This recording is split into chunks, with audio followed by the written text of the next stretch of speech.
તમે જ ઉચકી લાવતા હે કે કોઈએ કીધું? સરે કીધું? છોકરાઓને હે બરાબર. એટલે ત્યાંથી બાકડો ઉચકાવેલો હતો.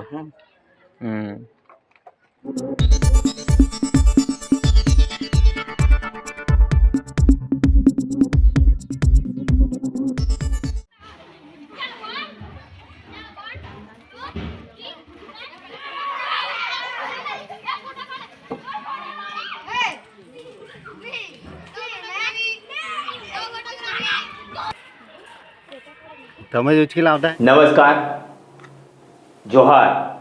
હું છું સન ઓફ આદિવાસી અને આજે વાત કરીશું સુરત જિલ્લાના મહુવા તાલુકાની. મહુવા તાલુકામાં સાંબા ગામે ગુજરાતી પ્રાઇમરી સ્કૂલની વાત છે, જ્યાં આ દ્રશ્ય તમે જે જોઈ રહ્યા હતા એ સાંબા સ્કૂલના છે. એ બાળકો કોઈ સામાન્ય બાળકો નથી, એ આદિવાસી વિસ્તારના ભણતા બાળકો છે અને જે ભારી ભરખમ સિમેન્ટનો બાકડો જે ઉચકી રહ્યા છે અને 100 મીટર દૂરથી પણ વધારે ઉચકી અને સ્કૂલના કમ્પાઉન્ડમાં લઈ જઈ રહ્યા છે. એ કોઈ સામાન્ય બાળક તો હોઈ જ ના શકે, કારણ કે આ આદિવાસી વિસ્તારના ખડતલ બાળકો છે અને એ બાળકો સ્કૂલમાં ભણવા જાય છે કે પછી કામ કરવા જાય છે એ તમારે નક્કી કરવાનું છે. વાત કરીએ તો સાંબા ગામના સ્કૂલની વાત છે, પ્રાઇમરી સ્કૂલની વાત છે. બાળકો પાસે એક ભારી ભરખમ સિમેન્ટનો મોટો બાકડો ઉચકાવવામાં આવે છે. જીજે દેશી ન્યૂઝ કે હું પોતે શાળામાં બાળકો પાસે કામ કરાવે એના ફેવરમાં હું જરા પણ નથી, પણ કામ કેવું હોવું જોઈએ એના ફેવરની વાત કરું તો શાળામાં તમે થોડું ઘણું બાળકો પાસે કામ કરાવો એ માન્ય છે, કારણ કે બાળક પાસે કામ કરાવડાવવું એ પણ એક યોગ્ય છે, કારણ કે બાળક એમાંથી શીખશે. પણ બાળકને જો આવી રીતે ભારી ભરખમ કામ કરવામાં આવશે, જે આ સિમેન્ટનો બાકડો જે છે એ સિમેન્ટનો બાકડાને ઉચકવા માટે કમસે કમ પુખ્ત વયના 5 થી 7 માણસોની જરૂર પડતી હોય છે, ત્યારે આ બાકડો એની જગ્યાએથી હટશે. જ્યારે આ 5 થી 7 વર્ષ 10 વર્ષના બાળકો 100 મીટર દૂર રોડ ઉપરથી બાથરૂમ પાસેથી આ બાકડાને ખેંચી લાવવામાં આવે છે સ્કૂલના કમ્પાઉન્ડ સુધી. જ્યારે કોઈક રાહગીરની નજર પડી અને એમણે જોયું કે બાળકો ભારે ભરખમ બાકડાને ખેંચીને સ્કૂલના કમ્પાઉન્ડમાં લઈ જાય છે, ત્યારે એમની નજર પડી અને એમણે ટોક્યા, તમે શું કરો છો? ત્યારે બાળકો દ્વારા કંઈ બોલવામાં તો ન આવ્યું, પણ બાળકો કંઈક ફોટો કરે છે એવી વાત કરી બાળકો ત્યાંથી જતા રહ્યા. હવે તમે આ બાકડાની વાત કરીએ તો આ બાકડો એટલો ભારી ભરખમ છે કે કદાચ આ બાળકના પગ ઉપર પડી જાય તો બાળકનો પગ ફ્રેક્ચર થઈ શકે છે, તૂટી પણ શકે છે. પણ કોની બિનકાળજીના લીધે આ બાળકો ત્યાંથી બાકડો 100 મીટર દૂરથી કમ્પાઉન્ડની અંદર લઈ આવ્યા.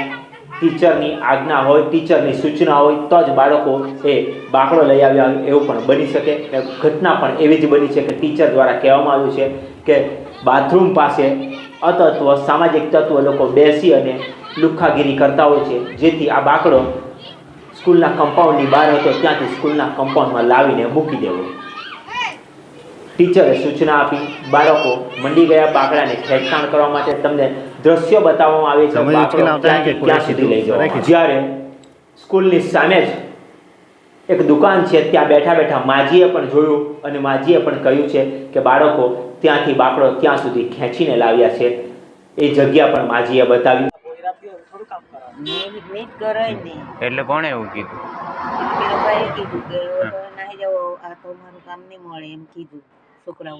હે બરાબર.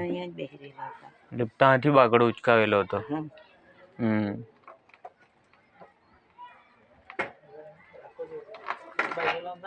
હવે તમે વિચાર કરો કે બાળકો સ્કૂલમાં શું કામ કરવા જાય છે. બાળકોએ કામ કરવું એ યોગ્ય છે, સામાજિક એક કાર્ય આવતું હતું, એમાં અમે પણ કામો કરતા હતા, પણ બાળકોએ આવું ભારી ભરખમ કામ કરવું એ યોગ્ય નથી.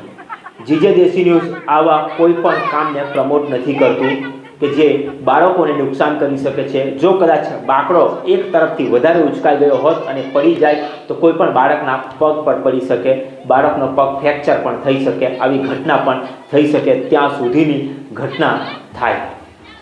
છતાં પણ જ્યારે ટીચરને પૂછવામાં આવ્યું, એમને એક નિવેદન લેવામાં આવ્યું રિપોર્ટર દ્વારા, ત્યારે એમણે કહેવામાં આવ્યું કે તમે એટીપીઓ સાથે વાત કરી લો, અમારે તમને કોઈ વાત જણાવી નથી. અને છેવટે ગામના સરપંચને બોલાવવામાં આવ્યા અને સરપંચ દ્વારા નિવેદન આપવામાં આવ્યું અને સરપંચને જ્યારે વિડીયો બતાવવામાં આવ્યો ત્યારે સરપંચે પણ ચૂપ્પી સાંધી લીધી.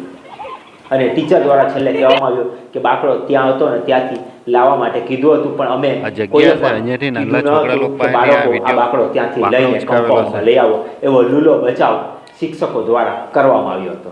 પણ શિક્ષણ અધિકારીઓને મારે એ જ કહેવું છે, મહુવા તાલુકાના ભાઈ જોની કે આટલા દૂરથી આ મેં વિષયને અહીંયાથી જ ગંભીરતા લઈ ઉચકાવેલો એના છે. ઉપર તપાસ આપવામાં આવે. આ વિડીયો ડે જ કઈ ઉચકાવતો છે. કારણસર બાળકો પાસે કામ તે કરાવે છે ત્યાંથી પણ લઈ જાણવામાં આવતો આવે આવું ભારી ભરખમ કામ છે એના માટે તપાસ કરવામાં આવે. બાકી સામાન્ય અને નોર્મલ કામ થતા જ હોય છે અને થવા પણ જોઈએ, જેથી બાળકોનો વિકાસ પણ થાય.